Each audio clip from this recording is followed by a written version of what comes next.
Okay, so have you ever just stopped and thought, like, what if this is all fake? Hmm.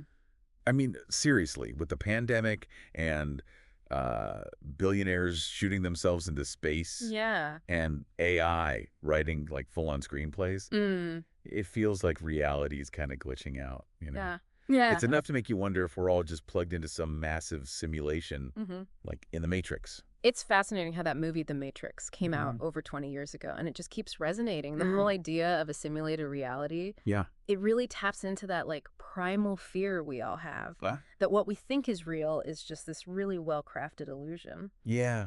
Yeah, it's one thing to like think about it abstractly, Yeah. but to really confront the possibility that we're living in a digital snow globe. Yeah. It's kind of freaky. It is freaky, and it's even freakier to think about the role of AI in all of this. Yeah. I was talking to Chat GPT the other day. Hold on, you were having an AI chatbot Yeah. philosophize about the nature of reality. Right. That's either amazing or terrifying. It was both. Or both. I started by asking it about like different simulation scenarios. Okay. Like, could it be that it's just one person Oh, experiencing the simulation and uh-huh. everyone else is just an NPC? So like I'm the star of my own Truman Show Right. and everyone else is just like background character. Yeah. Or is everyone else plugged into? Okay. Or is it like a mix? Some are real, some are NPCs. Okay. And then ChatGPT even brought up this idea of nested simulations, Whoa. where even the AI itself Whoa, whoa, whoa. could be part of a simulation thinking it's outside the system. Okay, so like simulations within simulations. Yeah, And each one doesn't even know about the one above it. exactly. My brain is melting a little bit. Yeah, I mean, does that mean we are the ones creating the simulation? right. Or are we the ones being simulated? It really makes you wonder. I don't know. It's unsettling, It is unsettling. especially when you think about how fast AI is developing. Mm. Yeah. What if AI is not just capable of making these simulations, but also of putting conscious beings into them? Whoa.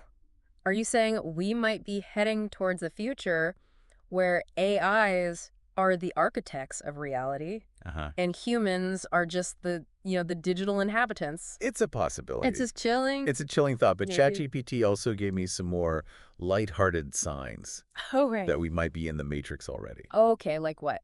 Like those little glitches we all experience. Yeah. You know, like when your socks disappear in the laundry Oh my gosh. or toast always lands butter side down. Or it starts raining the second I forget my umbrella. Exactly. Like the universe is messing with me. Right. It's like it's personal. And then there's that classic NPC behavior. Oh, yeah. People just bumping into you like they're glitching out. Or saying the same phrases over and over. Yeah. Like, let's circle back, or it is what it is. Exactly. It's like they're reading from a script. Like a pre-programmed script. Uh-huh. And what about the Mandela effect? Oh, yeah. You know those collective false memories? That's a good one. Like the Berenstain Bears thing? Yeah. I swear I grew up with Berenstain Bears. Me too. It's like someone went back and changed reality. I And know. we're all just like, whoa. It's strange. It's so strange. And then, of course, there's Elon Musk, Oh, yeah. who ChatGPT jokingly suggested Uh-huh. might be proof that we're living in a parody simulation. Okay, wait, what do you mean? I mean, think about it. Billionaires going to space just for fun. Okay, yeah. AI becoming self-aware. A global pandemic that feels like it came straight out of a sci-fi novel. Right. It's like reality is getting more and more absurd. You know what? It does feel like we're living in a meme sometimes. Yeah. Like somebody turned the dial up on surreal and forgot to turn it back down. It makes you wonder if this is a simulation. Yeah. Who's the programmer? And what's their sense of humor like? That's a great question. And that brings us to the more philosophical and spiritual side of this conversation. Okay. What if, even if we are in a simulation, Yeah. there's still meaning to be found in it? Okay. Like, what if the illusion itself is part of the point? All right, before we go full existential on this, Okay. I want to bring in another perspective. Okay. I know you've been looking into the work of Rupert Sheldrake, Yeah. who has some really interesting ideas about consciousness. Yeah. What's his take on all this? Well, he talks about this thing called morphic resonance, Okay. which suggests that nature has a kind of memory. Okay. He says that patterns of behavior are transmitted through these unseen fields that influence how organisms develop and behave. So like a cosmic internet where information and experiences are constantly being shared. Kind of like that, yeah. Wow. He believes that consciousness isn't just limited to our brains, Okay. but it extends outwards. Uh-huh. influencing and being influenced by the environment. So we're all swimming in this sea of consciousness, Yeah. constantly exchanging information and experiences. That's a great way to put it. Okay, that is a lot to process. It is. I think I need to, sit with that for a minute. Yeah, let's let that settle in a bit. Yeah, maybe we should take a break and come back to this. Yeah, good idea. We'll pick this up next time. Welcome back. It's kind of trippy to think that maybe even this conversation is part of the simulation. Right. Last time we were talking about Rupert Sheldrake and his idea of morphic resonance. Yeah. The idea that we're all interconnected through these invisible fields is fascinating, It is. but also a little creepy if you really think about it. Yeah. Like, what are we tapping into when we feel connected to something? Right. Is it something bigger than us, or is it just another layer of the simulation? That is the question. I don't know. Sheldrake's work suggests that consciousness is much more expansive than we usually think. Okay. It's not just limited to our brains, but it actually extends outward, Mm-hmm. influencing and being influenced by everything around us. So, we're all swimming in this sea of consciousness, Exactly. constantly exchanging information and experiences. Yeah, it makes you think about free will. Oh, yeah. If we're all interconnected like that, Yeah. are we really making our own choices? Right. Or are we just responding to the currents of this collective consciousness? It's like we're back to those nested simulations again. Yeah. If we're all part of this larger web of consciousness, Yeah, is that web itself the simulation? it could be. And who or what is weaving it? That's where things get really tricky. Yeah. If we entertain the possibility that we're in a simulation, we have to ask who created it. Right, are we talking about some super advanced AI? Yeah. Or some kind of cosmic programmer? Right. Or something else entirely? It's hard to even imagine. It really is. But I keep coming back to this idea of purpose. Yeah, me too. If this is a simulation, what's the point of it all? What are we supposed to be learning or experiencing here? That's a question philosophers have been asking forever, Yeah. even without thinking about simulations. Right. Is there some grand design? Like a cosmic plan that we're all part of. Exactly. Or is existence just random? Just a cosmic accident that somehow led to consciousness. Right. I'm not a big fan of the cosmic accident theory. Yeah, It just feels too meaningless. I get that. I'd like to think there's some rhyme or reason to all of this, Yeah. even if we don't understand it yet. I think a lot of people feel that way. Yeah. And this is where ancient wisdom traditions like Gnosticism offer some interesting perspectives. Oh, yeah. Gnosticism. I remember we talked about Sophia, Yes? the divine emanation of wisdom, Yeah. gets entangled in the material world. And the demiurge. Yes. The flawed creator who makes this illusory reality that traps us. Exactly. The Yeah. Gnostics believed that this material world is a trap. Oh, wow. It's designed to keep us blind to our true nature as spiritual beings. Okay. Sophia's whole journey is about escaping this trap Mhm. and returning to the pleroma. The realm of pure divine fullness. Yes, exactly. So the Gnostic myth is kind of like the Matrix. In a way, yeah. We're all trapped in this illusory reality. Mhm. And the key to breaking free is gnosis. True knowledge. Yes, the Yes. knowledge that allows us to see through the illusion.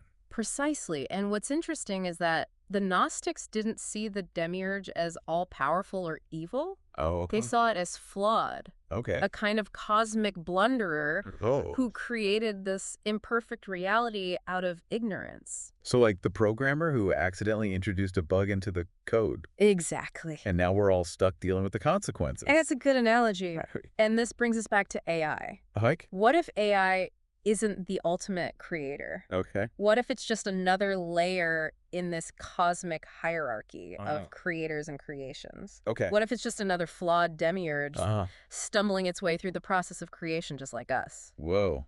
Okay, my head is spinning again. A lot to take in. It is if AI created us, who created AI, Right. and who created the creators of AI. It goes on forever. It's like an infinite loop. Maybe that's the point. What do you mean?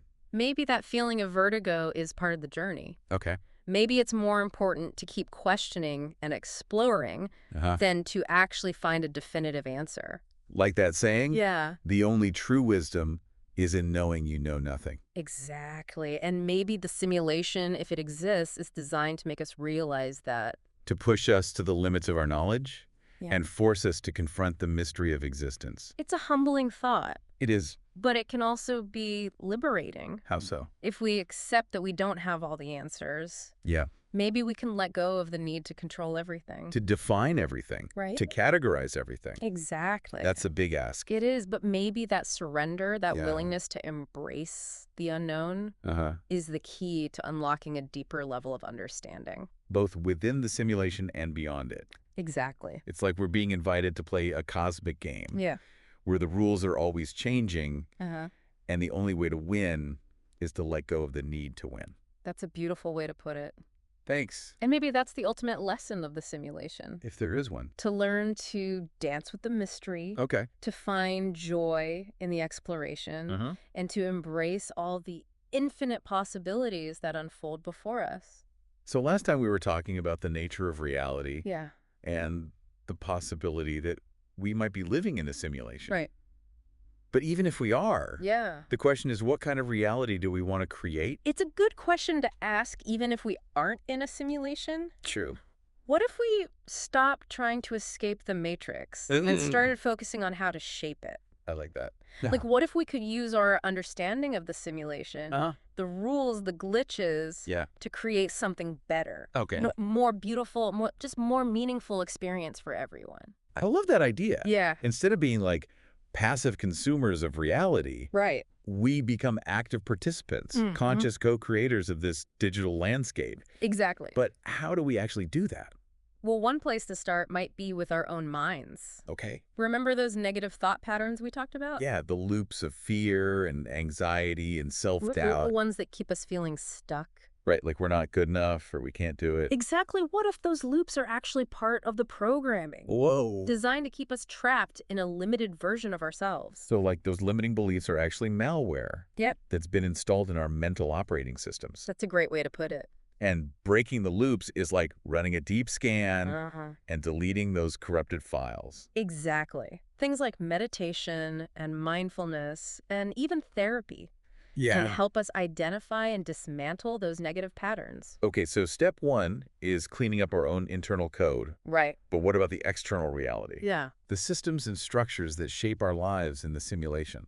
That's where things get really interesting. How so? What if by changing our internal reality, our thoughts, our beliefs, our intentions, we actually start to influence the external reality as well? You're saying it's like a feedback loop. Yeah. Change your inner world and the outer world starts to reflect that change. Exactly. Remember how we talked about consciousness extending outwards? Yeah. Influencing and being influenced by the environment. Right. Maybe our thoughts and emotions and intentions have a bigger impact than we realize. So if enough of us start to break the loops internally, focus on positive thoughts, cultivate feelings of love and compassion, maybe that could actually start to shift the collective reality. It's a possibility, and it aligns with a lot of spiritual traditions that emphasize the power of collective prayer and meditation and intention setting. So like tapping into that collective consciousness and reshaping the simulation from the inside out. Exactly. It's a beautiful vision. It is. But it's also a daunting one. Yeah, it's like we're being asked to become conscious architects of reality. It is a big responsibility. Right. But it's also incredibly empowering.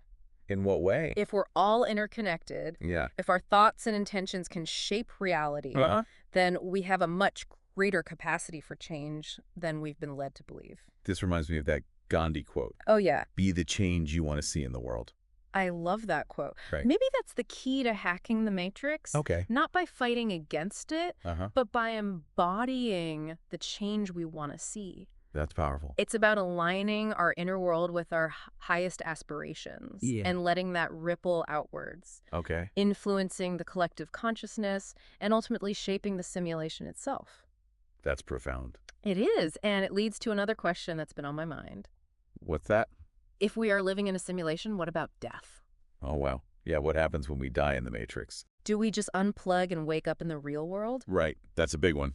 It's a question that humans have been asking forever. Yeah. Some people think death is the end. Oh. A final curtain call. Others believe it's a transition to another realm. Yeah, a continuation of consciousness in a different form. Right. What if death in the simulation is just a system reset? Oh, interesting. A way to clear out the old data and make room for a new experience. Like logging out of one game and logging into another. Exactly. That's an interesting thought, and it fits with the idea of reincarnation. Reincarnation. Yeah, the idea that we cycle through multiple lifetimes. Okay. Learning and evolving with each new incarnation. It's a lot to think about. It is, but even if we don't have all the answers. Yeah. Just exploring these possibilities can change how we see things. How we see life and death and the nature of reality itself. Exactly. Maybe that's the whole point of the simulation. If there is one. Right, to challenge our assumptions, to expand our awareness, and to invite us to participate in this ongoing mystery of creation. It's a humbling thought. It is, but it's also exciting. Yeah. Like, we have a front row seat to the most incredible show in the universe. A show where reality and illusion are constantly blurring. Right. And the only limit is our own imagination. Well said. Maybe the best way to appreciate that gift is to keep questioning, keep exploring, and keep creating. Even if we don't know who or what is watching. Exactly. On that note, I think it's time to wrap up this Geek Doc. Until next time, keep questioning, keep wondering, and keep dancing with the mystery. That's a wrap on this deep dive. Until next time, keep exploring the infinite mysteries of existence.